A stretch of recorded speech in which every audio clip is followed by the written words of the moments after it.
Lizzie. This video is advice for bringing your baby to Mass.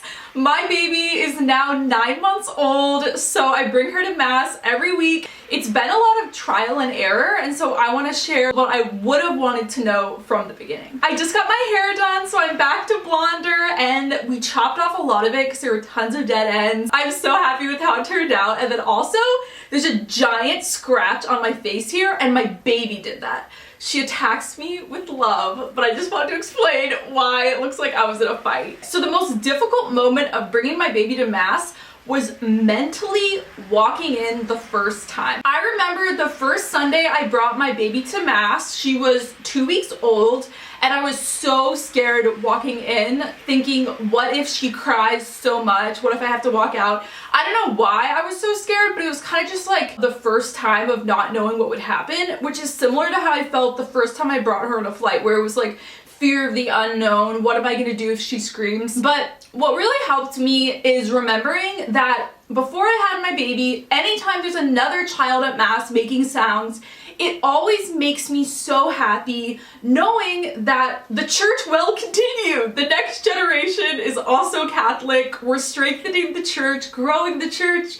It's a beautiful thing. So it really helped remembering before I became a mom how I always had a positive reaction to babies crying. And this is the majority of Catholics. Most Catholics think babies are so cute. They're super pro-family. They love seeing baby Catholics at Mass, and it makes them happy seeing and hearing children at Mass. So that's what I want all new parents to know going into Mass, that the vast majority of Catholics are completely comfortable with children making noise at Mass and expect it, and even view it as encouraging to their faith. So then I want to say that there will be people who make negative comments about a baby making sounds, who might look at you with a judgmental, mean face, and even say stuff to you like, oh, you should leave church because your baby's crying, or you should go to the cry room, you shouldn't be in the main church. A few people who make these really mean comments and who they should leave if they're uncomfortable with babies, right? The baby is just as Catholic as you are. I'm sure you guys have heard stories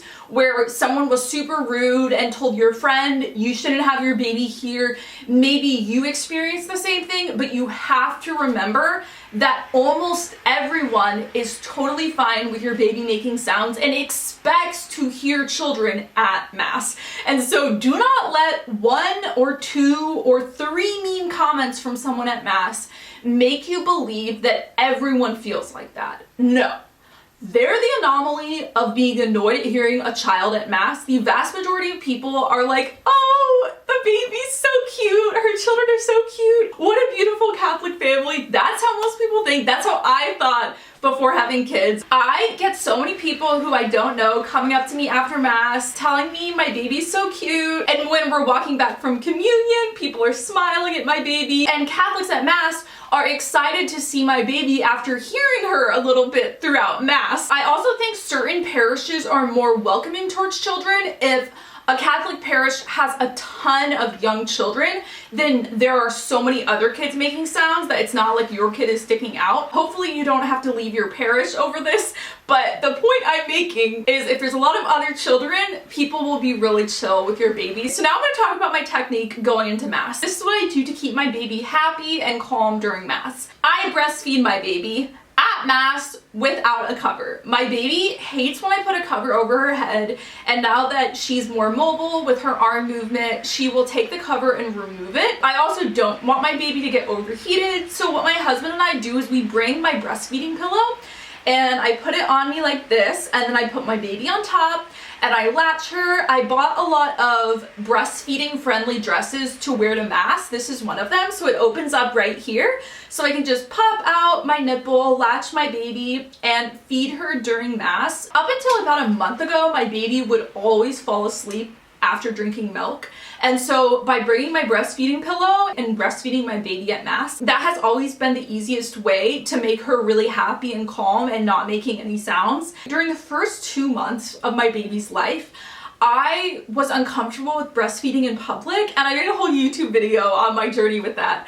But we would bring a bottle to Mass so that my husband or I could feed her. My baby drinking from the bottle at Mass was so loud and disruptive. Just the sound of the bottle, the sound she made while drinking the bottle, and so I realized it's actually less disruptive to publicly breastfeed my baby than to bring her bottle. And I'm sure every parish is a little bit different, but it's really normal at my parish for women to breastfeed babies at Mass, and it's like that at so many parishes that have a lot of children, even very conservative parishes, and so definitely feel free and feel comfortable to publicly breastfeed.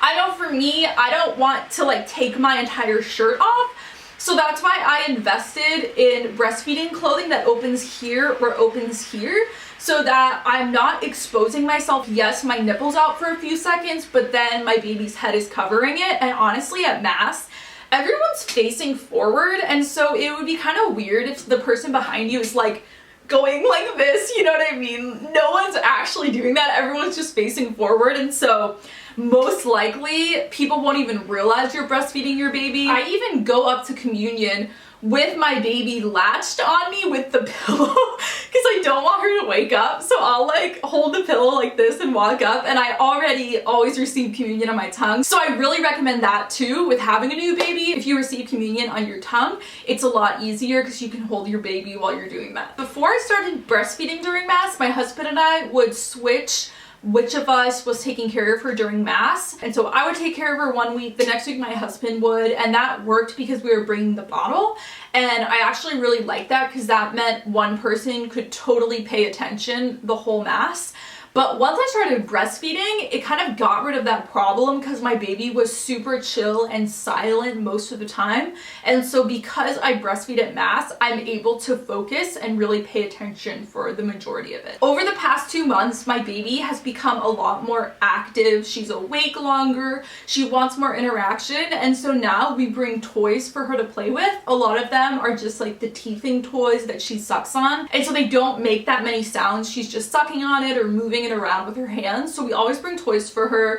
And then we also bounce her, so I'll have her sitting on my lap facing me or her facing the priest, and I'll like go like this, bounce her up and down a little bit, and she loves it so much. One time at Mass I did it for like 15 minutes, and then if I stopped bouncing her, then she would like go like that. Now that my baby sleeps less and doesn't eat as often, a lot of times I'll still latch her and she'll just comfort suck and hang out there. Even though she doesn't want to eat and doesn't want to sleep, she'll just, you know, drink a little, comfort suck. It really calms her down, and so I always try to latch her at Mass.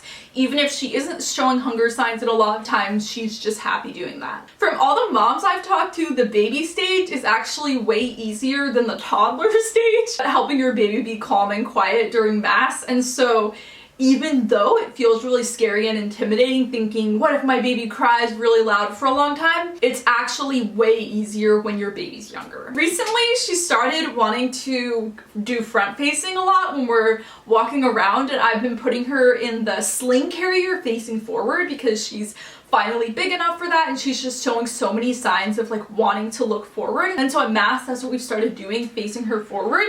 And she really likes seeing what's going on at Mass. The best thing to do for children is to sit in the very front. I know a lot of people with new babies might think like sit in the back, but if you sit at the very front, your baby is close and can see what's going on with the priest and with the people doing the scripture readings, everything going on. It's so much more interesting for the baby to be able to see what's going on, and so that's something too where sitting closer up may be better for your baby. So now I'm going to talk about the times where I will actually take my baby and walk out of Mass, which are pretty rare, but sometimes I do that. I'm totally fine with my baby making sounds throughout Mass, crying a tiny bit as long as she's okay. The only time I will walk my baby out of Mass is if it's in the middle of the homily and she's crying and crying and crying and crying, or if it's during the petitionary prayer after the creed or the scripture readings. If she's crying and crying and crying during one of those three things, I will briefly walk out of Mass and then come back in. The reason I don't care if she makes sounds during other parts of Mass is because most of Mass is the same every week. The priest says the same prayers, the lay people say the same responses and prayers, and so everyone knows what's going on. And so if my baby is crying during the liturgy of the Eucharist, it's the same every week. And so it's totally different if my baby is crying then versus my baby's crying for 3 minutes straight during the homily. I want people to hear the homily, and so a few times if my baby is crying a lot, me or my husband will walk out with our baby into the narthex, and I'll do flying through the sky, throw her up a little bit, make sure she's happy, and then we'll go in once the homily is finished. So I really only remove her if she's crying. If she makes a few joyful shrieks or babbles, I don't really care, as long as it's not excessive to the point where people can't understand what the priest is saying during the homily, or can't hear the scripture readings, or can't hear the prayers. The other thing I want to talk about is that for a lot of parts of Christian history, it was completely normal at Mass for people to walk around during Mass praying on their own, praying the rosary, looking at the church art. It's kind of a modern thing to have pews and to have everyone facing forward and paying attention in that sense. It's completely fine and theologically accurate to not be fully paying attention. And so I think with bringing babies to Mass, it's this fear of other people will not be able to pay attention at Mass, and so they're missing out on that experience of attending Mass, when in reality it's completely amazing to be praying to yourself at Mass, to be reflecting on your life, praying for other people. And so it's okay if some people are not hearing every word of the homily, if they're not perfectly paying attention to the liturgy, because throughout Catholic history, it's normal to not be paying attention in that sense. And I think having children at Mass may actually be really amazing to get people to meditate deeper and experience Mass in a different way. At Mass now, a lot of times I'm distracted by my own baby, even if she's completely silent, because she's just so cute. And I want to look at her, and it makes me so happy just looking at my baby and looking at my husband and us with our baby.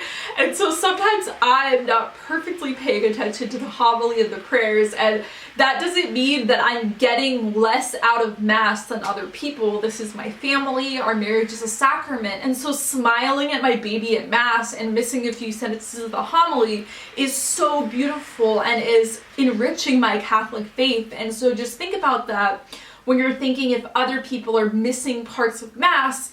Maybe the whole point isn't that we're supposed to be perfectly paying attention to everything that's happening. I'm sure I will do updated versions of this video as my baby gets bigger. Congratulations if you're also a new parent. It's the most amazing thing, and I love getting to have my Catholic family. I love you guys so much, and I will see you in my next video. Bye!